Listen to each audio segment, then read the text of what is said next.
Merry Vidmas, everyone. Welcome to Vidmas number 9. I've got a special one for you today. It's CastleGate here bringing you a blast from the past. That's right, we are going to be looking at a tower defense that is a map from Warcraft 3, a custom map that was made by someone named, I think, Brivix. And basically this particular tower defense was incredibly popular. It was not a wars map where players play against each other and summon monsters against each other to try and, basically wear them down and get rid of all of their lives. This was a map that could be played with up to 8 players, but you don't interact with the other players. You basically play in your own area and you play against the computer.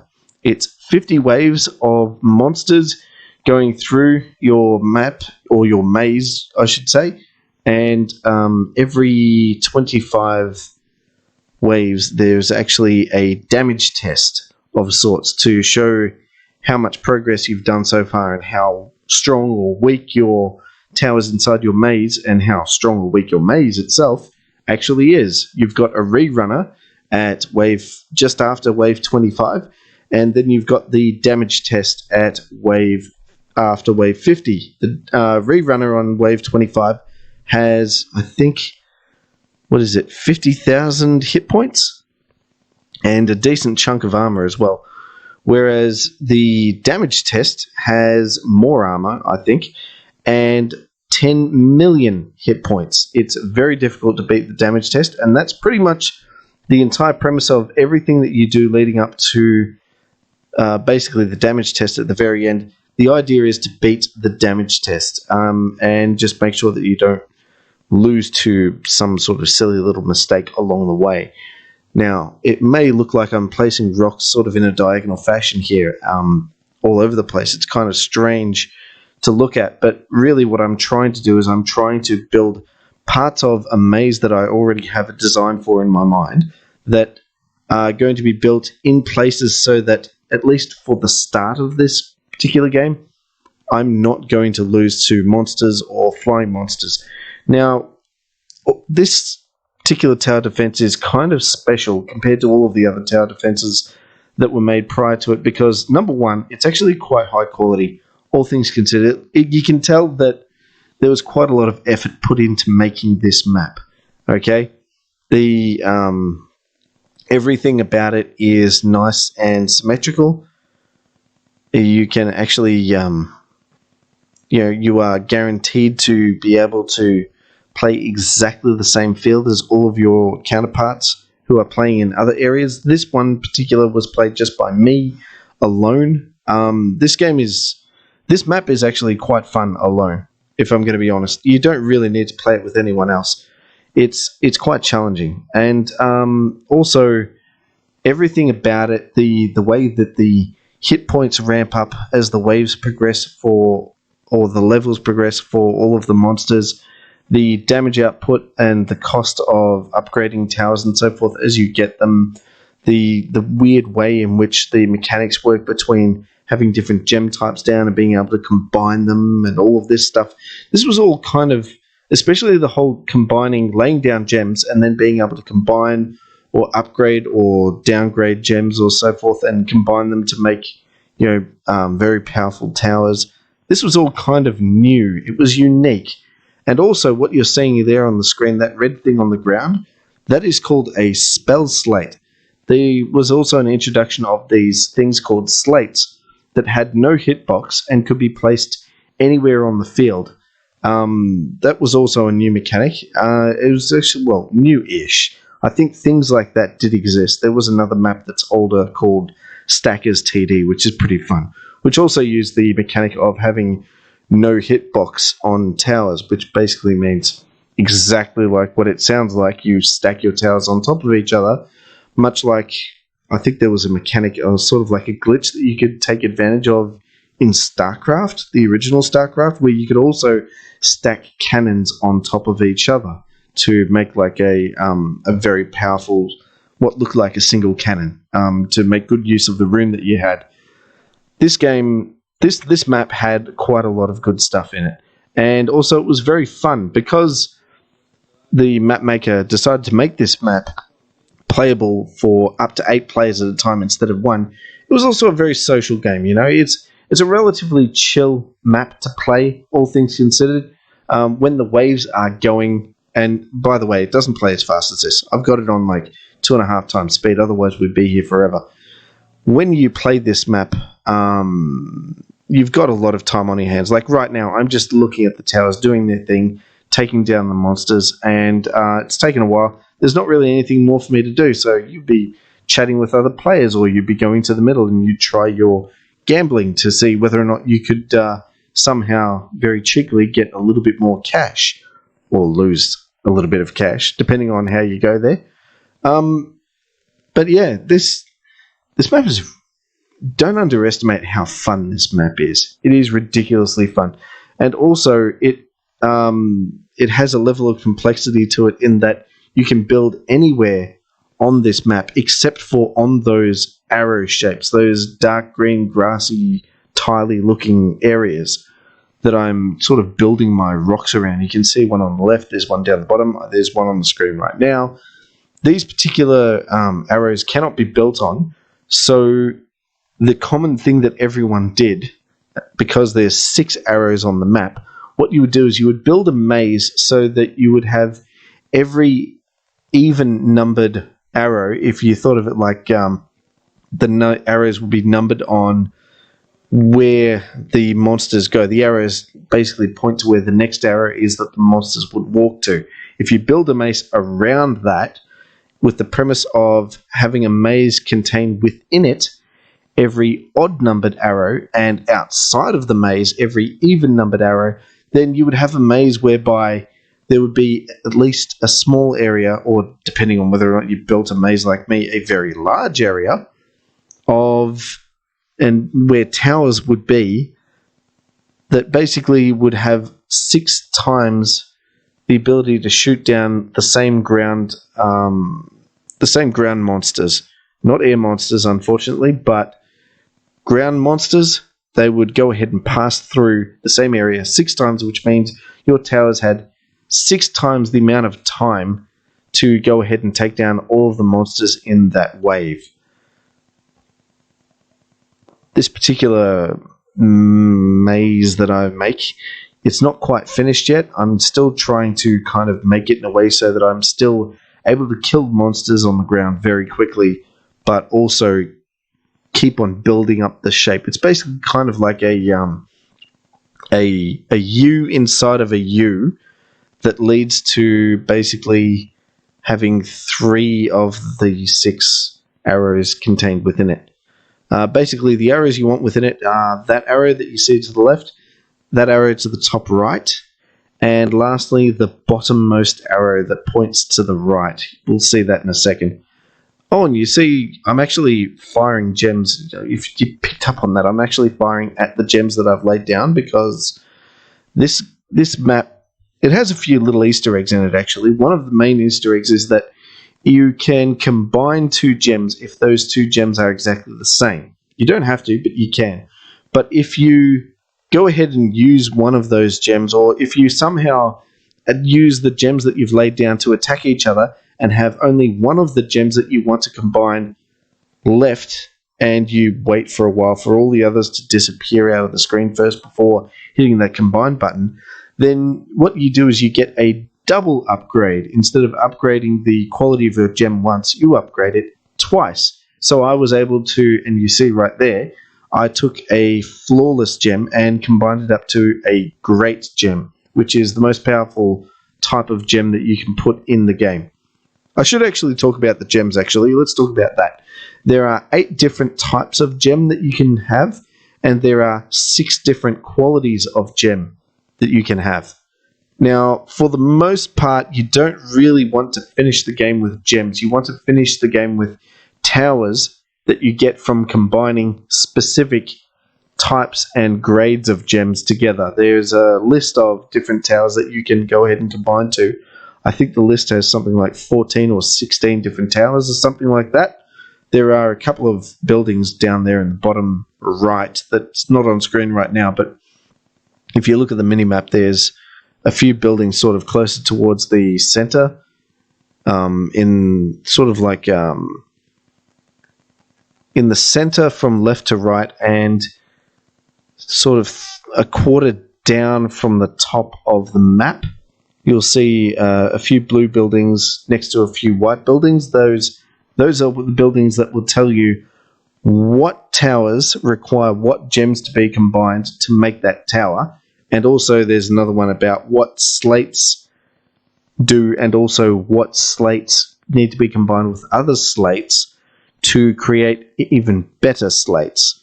I've got an amazing slate right now. This is kind of almost the best case scenario for me for starting this particular game. I ended up getting a spell slate, which I was able to use to get lots of kills early on, and then I was able to somehow, luckily, get a poison slate a few rounds later, and there you have it. I've got an elder slate. Elder slates are great because the more they kill, the more they level up, and the higher level they are, the more they are able to take down armor from whatever it's hitting. It's amazingly useful, only for taking down the damage test at the very end, but I'll get to slates in a minute. I was just very lucky. I just wanted to point that out. Having said that, I wasn't overly lucky. I was only able to do half the damage. Spoiler alert to the damage test at the end. I think that's because I stuffed up placing some other stuff. But anyway, the gems. You've got 8 different types of gems. There is rubies, which fire out a firing attack in an arc to enemies. They only attack ground units, and they have a little bit of splash damage. Then you've got your aquamarines, which have a little bit less range than normal towers or gems, but they fire a little bit faster. You've got your green gems, or your emeralds, which basically are poisonous. They have a poison attack that lasts for a few seconds. You've got, let's see, what else do you have? You have the topaz, which is a gem that has less damage per shot, but it is able to fire up to as many shots as is required to hit all of the, basically all of the enemies that are within its range. So it can fire up to 10 shots at a time if all of the enemies are within its range. Sounds amazing, but it's really not that much of an amazing tower, if I'm going to be honest. But like I said, the gems themselves, there's very few gems that you actually want that are pure gems on the map. You want towers. Let's see, what other gems are there? Let's see, I've gone through... Are there 6 types of gems or 8? I thought there was 8. Anyway, I've gone through topaz. Oh yeah, diamonds. There are diamonds. They're basically exactly what you think a diamond would do. It's basically a gem that can attack ground only, and it hits harder, and it also has a chance to do a critical hit, which basically I think doubles the damage. And of course that chance and the amount of damage that you do goes up. Well, not the amount of damage, but the chances of getting that critical hit per shot goes up with the grade of the gem. Let's see, what else do we have? Oh yeah, you've got amethysts. Amethysts are gems that have a very large range, and they can only attack air units. They're actually quite useful because air units, to be honest, once you get past the very first few rounds, you should be okay. The only threat that you have is air. If you don't have enough to take down air, air can take down you. Air happens once every 4 levels. So, you know, level 4, 8, 12, 16, yada, yada, yada. So be careful with air. If you're looking like you're struggling for going ahead and taking down air units, then get at least a couple of higher grade amethysts on the field. They're very bright purpley pinky, like that one that's right there in the middle of the screen. The screen will stop moving. And yeah, they do a decent job. They've got a great range. So seriously, just plonk them in the middle and they will really help you. Oh, well, that's great timing with air like that. Although I have to admit, at this point in time, I had an Elder Slate, which was in a good spot that was helping me take down air. I also had a great Topaz, which I lucked into really, really early on up there, so it doesn't get much time to go ahead and attack the air units, but it it does a decent amount of damage. I think 250 damage, which I haven't given you any context, but that's a decent amount for just taking down normal waves of whatever. Let's see, you've also got opals. Opals are very important. Opals are gems that they don't really have anything special other than they have an aura effect around them, which is the same size as their range. And within that aura effect, any tower within that aura gets an attack speed bonus. Very, very good tower. If anything, opals are pretty much the only tower, other than amethysts if you're really struggling against air.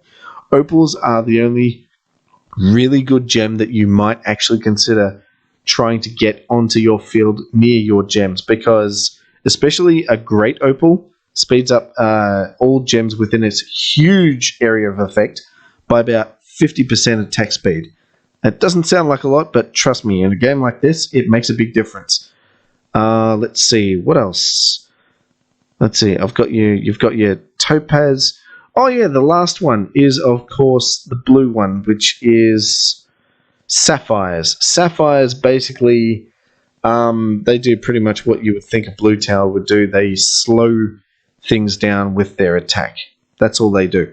So those are the 8 types of gems, and now I will talk about, I suppose, the grades.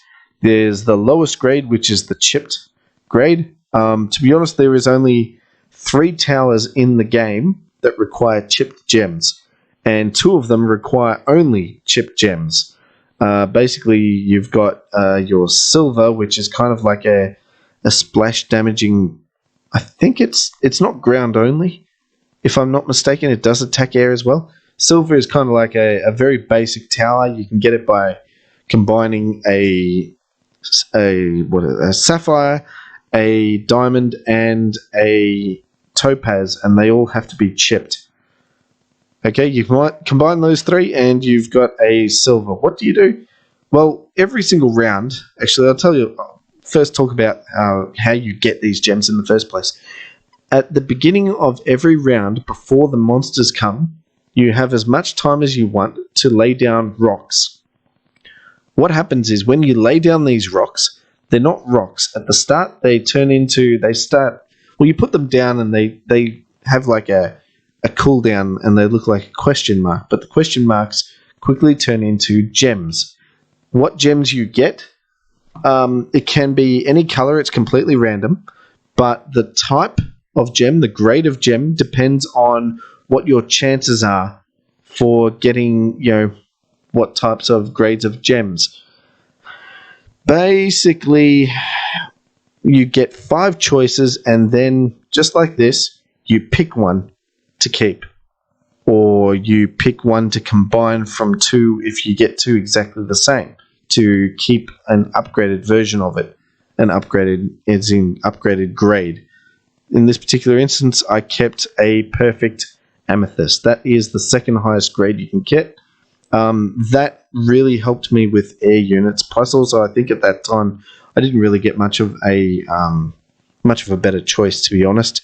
This game is a lot about luck, especially early in the game. You've got no real choice other than to luck into getting really good stuff, or stuff that's basically not useless. That's probably a better way to describe it. You play this game hoping that you don't continually get choices thrown at you randomly that are kind of useless to you and your situation and where you want to be towards the end of the game. That's probably the best way to put it.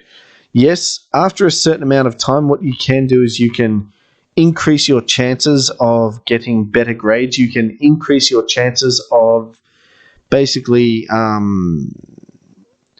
being able to luck into either a perfect gem of your choosing on laying it down on the map when you lay down your rocks, or you can also increase your chances of trying to get a specific slate. All of this costs cash, and cash does not come around very easily. So for the most part, especially at the start, seriously, you're at the mercy of the randomness of the game. But after a while, what you can do is you can try to keep gems that will build other towers or other means of generating more money. Here right now, I'm just gambling for the fun of it. Mostly because I actually want more cash, and I think I won a couple of times this time. But to be honest, you shouldn't really be relying on gambling to get extra cash, because you can lose all your cash and then you'll be stuffed. What you want is you want to generate cash in other ways. I'll talk about that later. But basically, that's how you get gems. You put down 5. You get to choose only one. You can either choose one and keep it, choose one and downgrade it if that's more what you want. And it sounds silly, but really at the end of the day, you're wanting specific gems to get specific towers to do specific things, so that you can specifically knock the stuffing out of the damage test at the very end. That's really what you need. It's not a matter of higher grade or this type of gem is better. It's more what you need to get the towers combined, the ones that you need. That's the best choice, especially if you think your chances of getting that particular gem again are less than getting another gem that you also need on the same go. Here we go. Lay down 5. What have I got? I've got a damage slate. That's honestly trash. I'm looking around. I'm thinking, what do I have? What can I get out of this that's the best? So you know what? I went ahead and just took the damage slate because, hey, why not? More damage, but it only attacks ground. But that was actually a terrible round. That I didn't have much of a really good. I didn't have a great selection.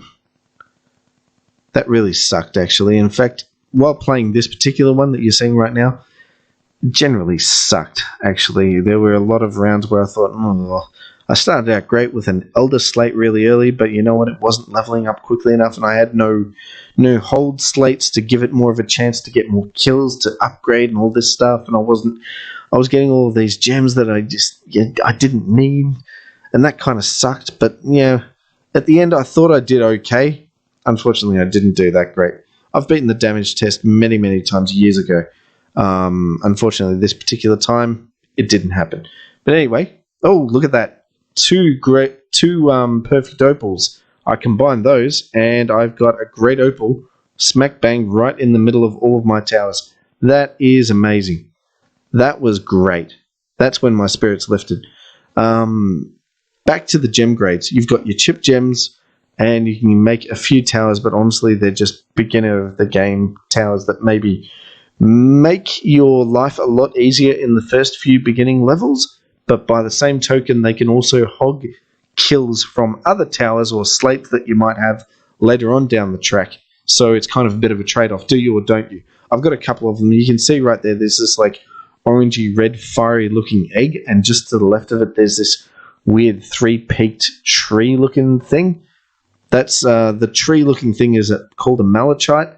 It's a good first tower, and next to it is even better. It's called the Fire Star. That one is a popular, great one to get early on in the game. Basically, you need 2 chip gems and a flawed gem to get the Fire Star. It really does help you clean up ground and air units pretty early on, but like I said, it can hog kills, so be careful with it. Don't put it in a place that's really a great placement. Hopefully you can sort of place your gems and luck into getting it sort of a little bit further down or away from basically your main area, which would be near the center of the map.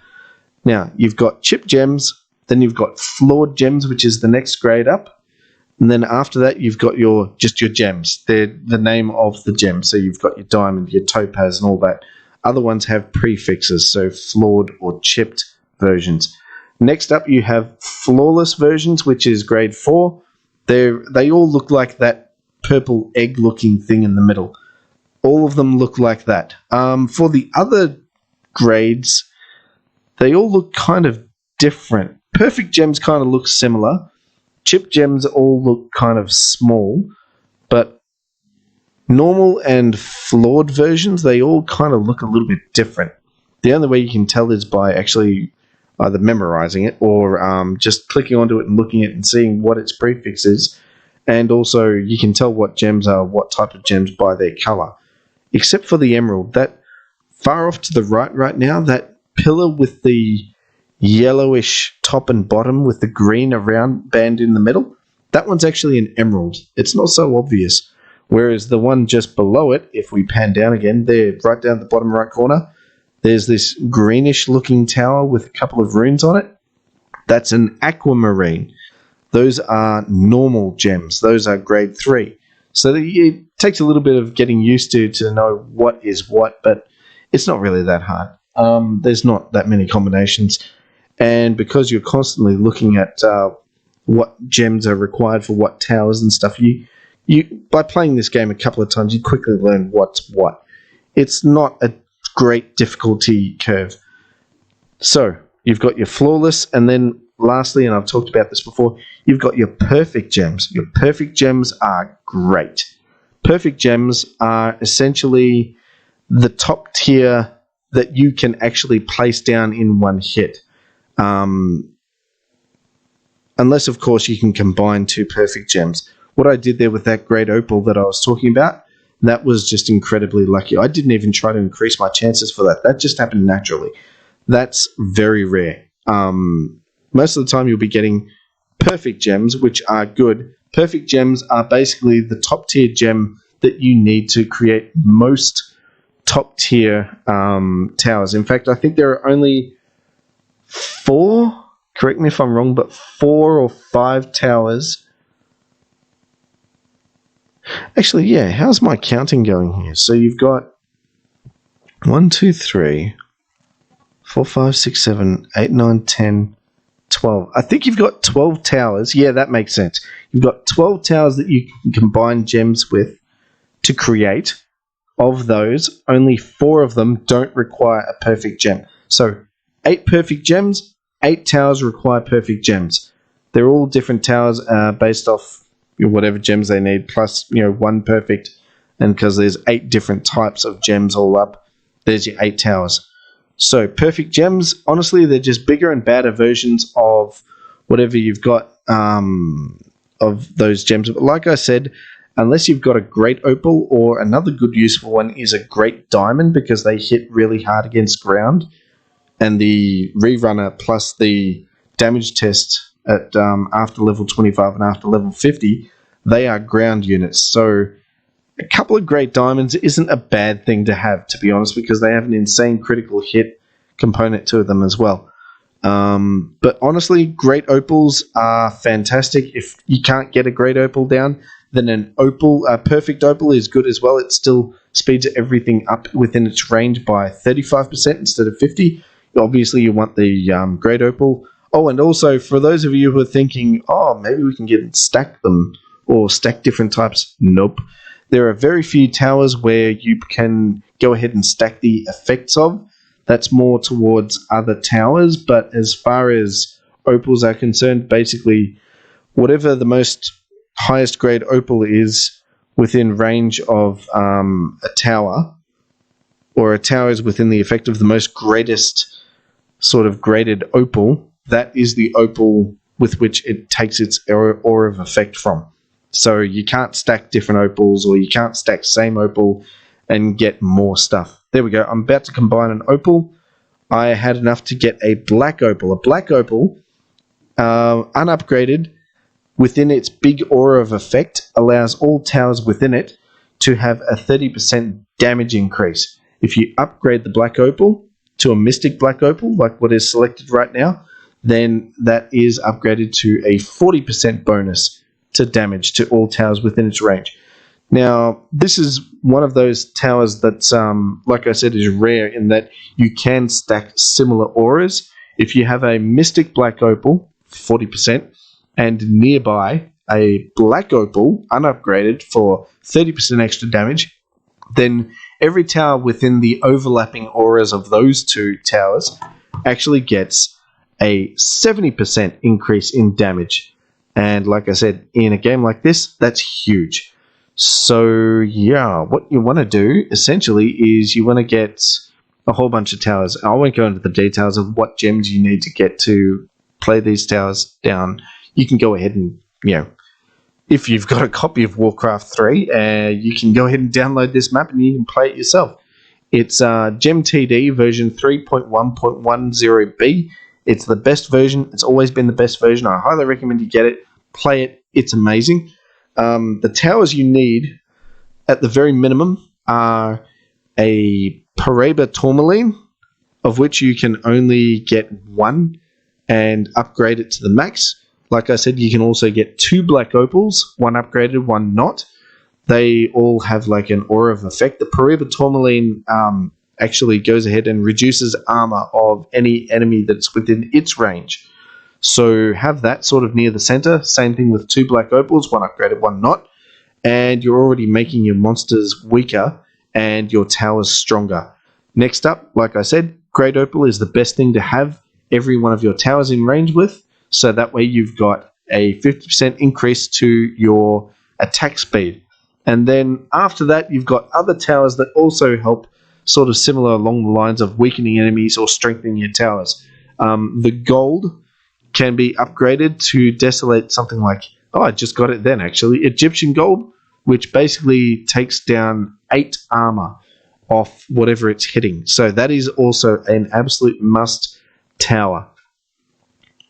Aside from that, every other tower is kind of optional and nice to have if you have it.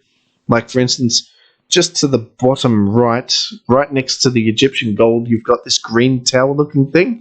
That's called a Dark Emerald. Dark Emeralds have a chance to stun an enemy. 12.5% chance to stun an enemy for, I think, 1.5 seconds or 2 seconds, something like that, which sounds great, but trust me, it's not really that great. You can also get another tower that's called a pink diamond. Yep, you guessed it. You use the perfect diamond to make the pink diamond, plus a couple of other gems. And that kind of has the same sort of effect as like a great diamond, except it's like 10% chance to do 8 times critical hit damage or something per attack or something like that. So really, when all is said and done, I think a great diamond, by memory, actually does over time a little bit more damage than a pink diamond, but you can create a pink diamond relatively easily. Oh, look at that. I've got like 3 perfects right there. I've got the aquamarine, I've got the diamond, and I've got the opal. And I selected the aquamarine so I can make the Pareba Tourmaline. There you go. That's the Pareba Tourmaline, that light blue tower in the middle. That's the one that basically has an aura of effect to reduce the amount of armor of any monster within it. So I'm looking all right here. Oh, also, right down at the bottom middle, there's this tower, this green tower, that's just to the bottom right of the Dark Emerald, actually. That's called a China Jade, or a Lucky China Jade. It's up. You can upgrade a China Jade, or a Jade, I suppose. It starts out as a Jade.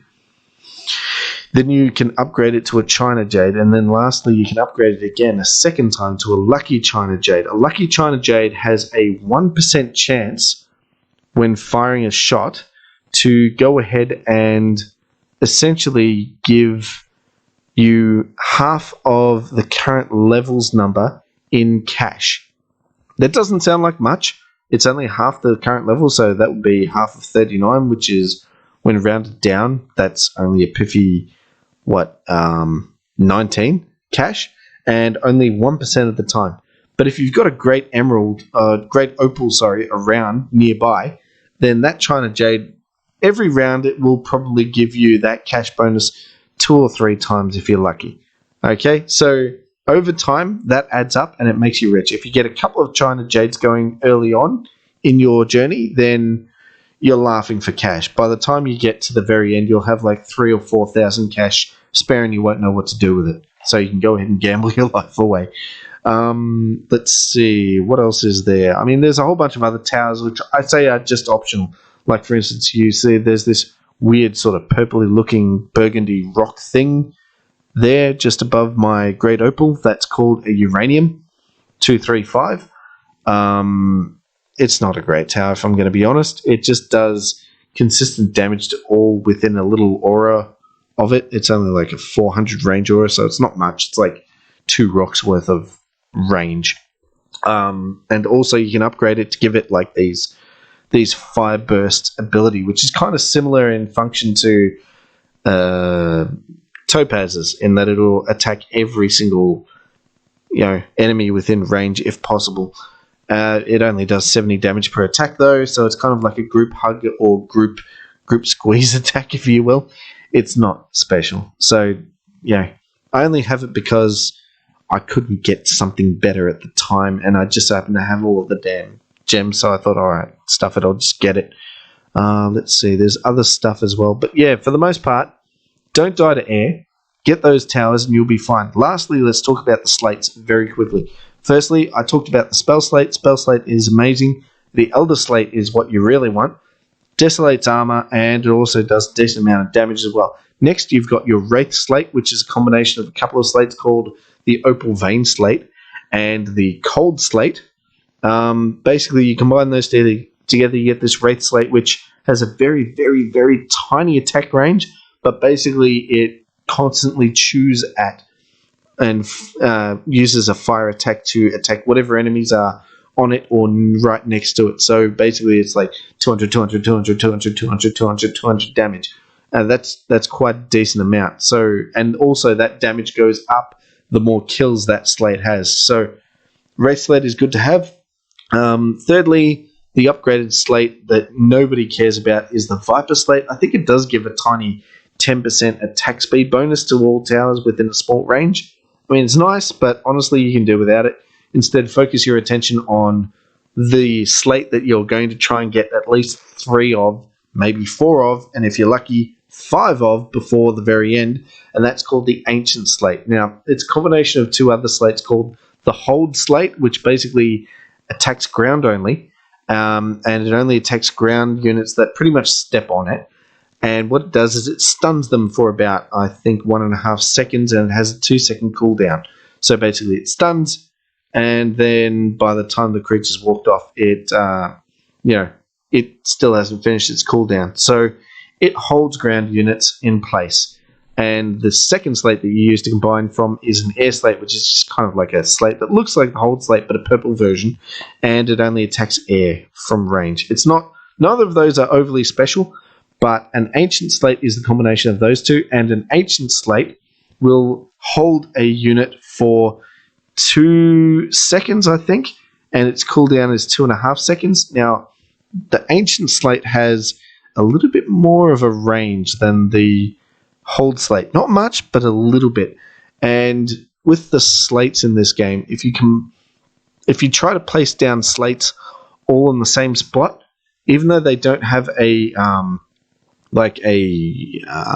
collision box so they can be placed anywhere, the game is designed to not allow you to put another slate that is of the same type or the same family, if you will, next to another one. They have to be separated by a certain range. It's a very small range, but it's right here in the middle. You'll see a few of them laid down. They look like bones from an ancient dinosaur or something. That's the Ancient Slate, and you can kind of sort of jimmy them around so that they're kind of over rocks but kind of not. And if you put them just right, then you can create sort of like a little area, sort of like a pass, whereby, technically speaking, if you put them in correctly and they're close enough and your computer isn't lagging too much, then basically it will keep on holding a monster theoretically indefinitely, but in reality, because of the way that the game works with its clocks and so forth, every now and then a monster will move just a little bit. So it's kind of like a slow prison that monsters have to walk through and then exit from. Now, when you've got lots of monsters on the field, that's not really going to work, but where it does work and matters is for the end, where you do your damage test, your 10 million monster, which is actually a lady, and a nice lady at that, where you've got to try and take down 10 million hit points from it. So all of this is a build-up towards going ahead and doing that. That's what you want to do, and unfortunately in this particular game, I did end up getting... I don't think I got a Wraith Slate. I got a Cold Slate instead, which was okay. I got a Damage Slate, which is okay. It does a decent amount of damage, but it's nothing special. I got 4 Ancient Slates, which I thought I placed fairly well, but it turns out it was not quite perfect enough to get a good enough hold on the damage test. And also I got an Elder Slate, which ended up getting like 50 kills. So it was a pretty powerful Elder Slate. I thought to myself, yes, this is it. I've got everything that I need, the bare essentials plus a few more things. I'm all cashed up. I've got all my slates. I think I've put them in great spots, but alas, it didn't quite work out. So anyway, that's Gem TD in a nutshell. Very fun TD. It's one of those TDs, because it's so random, it's so replayable. You can play this over and over and over again and not get sick of it. Amazing TD. Anyway, I highly recommend you play it. I'll leave you with the rest of the video. When it flickers like that, that just means basically the old computer that I played this on, I think it has a problem with the video card or something. Every now and then it loses contact with the video driver, and you get this sort of like blackout moment where it flickers for a bit. So yeah, I apologize for those. It happens a fair bit. It happens more, obviously, as the computer is on for longer because, like, you know, computer getting a bit hot, video card struggling. So sorry about that, but I'll leave you with this video. You can enjoy the rest of it. And please comment down below. Did you ever play this map? Did you love this map? Do you miss this map? Have you ever played it on Warcraft 3 Reforged? I haven't connected to Battle.net, so I haven't actually got the forced upgrade. I'm quite happy with playing the game as is, if I'm going to be honest. I've heard nothing but mostly negative reviews about bloody Warcraft 3 Reforged. So let me know in the comments below if you played this. How did you go? Feel free to burn me about how crappy my ancient slate placements were. Feel free to give me more crap about how that spell slate could have been better, and all of that stuff. And also any other comments. Just let me know how you go. A lot of people played this map, so feel free to reminisce. Also, feel free to subscribe to CastleGate. Hit that like button. Smash that bell. Do all the things that basically make me get a bigger audience, because hey, I'm trying to get a bigger audience. I'm not gonna lie. I'm shameless. I'm doing whatever it takes. Just tell me what you want, all right? I'll do it, and you hit the subscribe button. Catch you later, guys.